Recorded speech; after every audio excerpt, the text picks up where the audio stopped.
হুগলি জেলার একটা ছোট্ট গ্রাম কামদেবপুর, আর বাগানটার মাঝখানে এটা হচ্ছে একটা কানা নদীর পোল।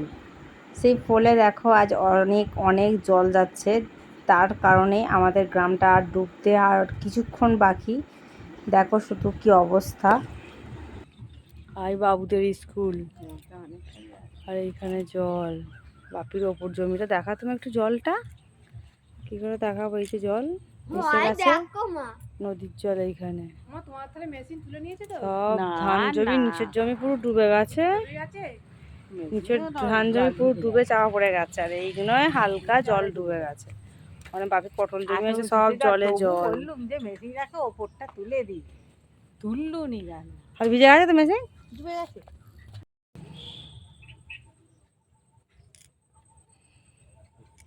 সব জলে ডুবে গেল। কচুগুলো রয়ে গেল, পটল জমিটাই তো বেশি।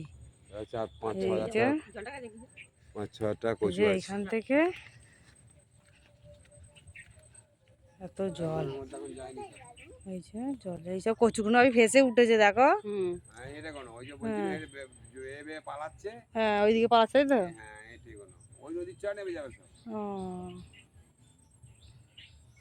যে মানুষটা চোখ খুললেই ভাবতো কোন কাজটার পর কোন কাজটা করব, সেই মানুষটা আজ গালে হাত দিয়ে ভাবছে আর চোখের জল ফেলছে। কাজ করে ঠিক এরকম ভাবে মাথার তলায় ঝাঁকা দুটো ডুববে মাল তোলা। এই গাছ জায়গায় রয়েছে, এই গাছ যত জল নামবে পট করে পচে মরে যাবে গোড়া। এখন গোড়ায় জল আছে বলে এখন মরে না। এই নামা জেঠু জমি ওপরে সবাই দিয়ে জেঠু। আজ আমরা দুই বোন মিলে বাবির কষ্টটা একটু ভাগ করে নিতে এলাম।